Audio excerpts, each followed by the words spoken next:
I'm Renu Virmani. I'm going to talk on pathology of COVID-19 induced cardiac injury. These are my disclosures. I'm going to divide my talk into 4 portions. First, I'll talk on the prevalence and impact of myocardial injury in patients hospitalized with COVID-19. Then I'll talk on the prevalence of persistent myocardial injury in patients recently recovered from COVID-19. Then I'll give you an idea of what ischemic injury, that it is common in COVID-19 patients from our autopsy cases, and myocarditis is infrequent in COVID-19 patients. The prevalence and impact of myocardial injury in patients that were recently hospitalized with COVID-19 at New York Mount Sinai Hospital. They admitted 2,736 patients and measured troponin I within the 24 hours after admission. The mean age of these patients was 66 years and 59% were men. 985 patients had elevated troponin I concentrations beyond more than 0.005. And of these, 506 patients had died during hospitalization. They divided the patients of troponin I into 3 groups: 0 to 0.003 nanograms per milliliter, which is the normal range, then those between 0.03 to 0.09, and those greater than 9. They looked at the outcomes of hospitalized, discharged patients and those with mortality shown in orange. And you can see the probability of mortality is extremely low if your troponin is normal range. However, when troponin levels even moderately elevated from 0.03 to 0.09, mortality increases. The mortality is highest in those with greater than 0.09 nanograms per deciliter. So looking at the outcome of cardiovascular magnetic resonance imaging in patients recently recovered from COVID-19, of a total of 78 patients who had recently recovered from COVID-19, 78% had abnormal CMR.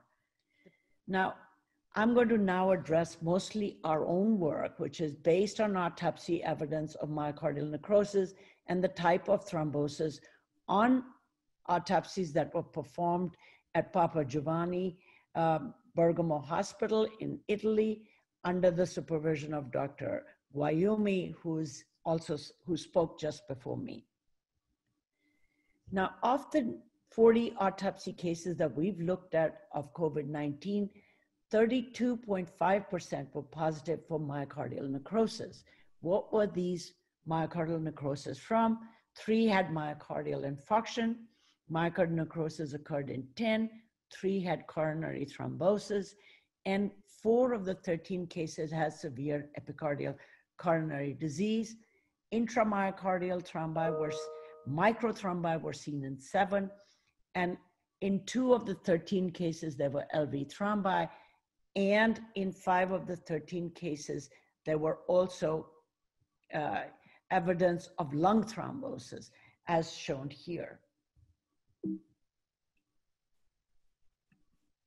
Now, I'm showing you photographs and photomicrographs and some drawings dividing our cases into 2 types. Notice those that had thrombus in the epicardial coronary artery and those that had microthrombi in capillaries.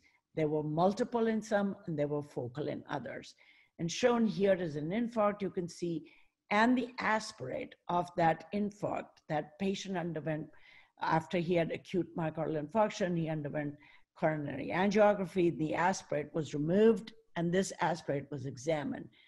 And similarly, we did in multi-regional, you can see multiple microthrombi in this case, but in this particular case, it started with microthrombi, which were, or an ST elevation MI that had occurred in the septal and inferior wall, but also involved the right ventricle. Eventually, at the time of death, it was circumferential microthrombi. This patient had very few microthrombi, mostly epicardial based. Now, as you can see here, what was most dramatic here is the epicardial thrombi are CD61 positive, fibrin positive, von Willebrand positive, D-dimer positive, but C5b9 complement negative. Whereas the microthrombi, on the other hand, are CD61, von Willebrand, fibrin positive, D-dimer positive, but also C5b9 complement positive. Those are the basic differences, and I'll show these differences more dramatically because we assess them quantitatively.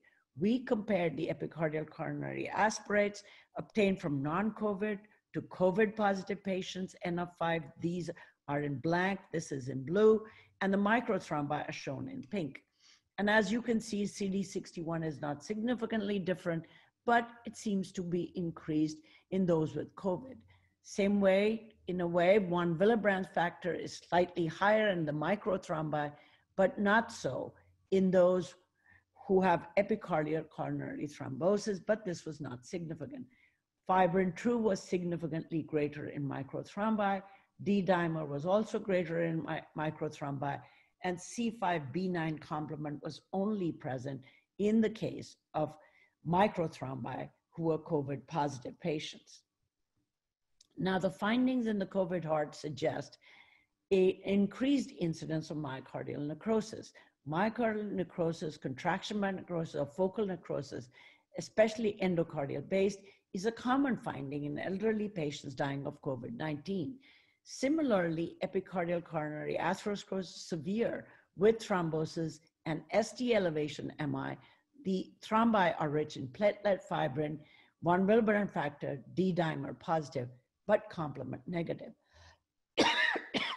Microthrombi are often observed in the myocardium in patients dying with COVID-19, and the thrombi are rich in fibrin, platelet, von Willebrand positive, D-dimer positive, and complement C5b9 positive. Now, switching to myocarditis. Acute myocarditis is a disease with variable clinical progression and presentation. The pathogenesis of myocarditis consists of 3 distinct pathologic phases. Phase 1, there is direct destruction of the cardiomyocytes through the occurrence of virus-mediated lysis.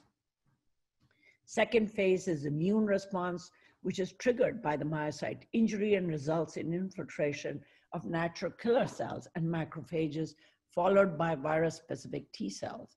And the third phase is the phase of dilated cardiomyopathy, which develops as a result of extensive myocardial injury and visible fibrosis. Histologic criteria of myocarditis were first described by the Dallas criteria in 1985, and they defined histologic evidence of intramyocardial infiltrates within the myocardium. These were associated with myocyte degeneration or necrosis or myocytolysis of non-ischemic origin. Then more recently, immunohistochemical criteria have been advanced, and they have overcome the shortcomings of the Dallas criteria. Myocarditis is defined according to the presence of abnormal inflammatory infiltrate defined as greater than 14 leukocytes per millimeter square. These include 4 monocytes per millimeter square with the presence of CD3 positive T lymphocytes greater than 7 cells per millimeter square. And this has been described in 2008 first, and eventually also shown by European Heart Journal as their criteria. I'm going to show you the clinical history and pathologic findings in 16 cases in whom we looked for myocarditis. As you can see, these patients had been ill anywhere from 2 to 29 days, and the heart rate varied according to the underlying cardiovascular disease. Epicardial inflammation was fairly common, as you can see, either mild or moderate, and most of them consisted of lymphocytes. However, when neutrophils were seen, it was usually if there was a myocardial infarction. Now, myocardial inflammation was rare. When it was present, it was mostly consisted of neutrophils, and rarely lymphocytes could also be seen. However, none of these fulfill the criteria of myocarditis. When we look at overall the virus presence, We were only able out of these 16 cases to show the presence of virus in the right atrium or in the left atrium in one case each. And none of these were high enough to be able to say that there was any inflammation seen there. None of them showed us any inflammation. On the other hand, virus was definitely present in most cases tested with for virus in the lung.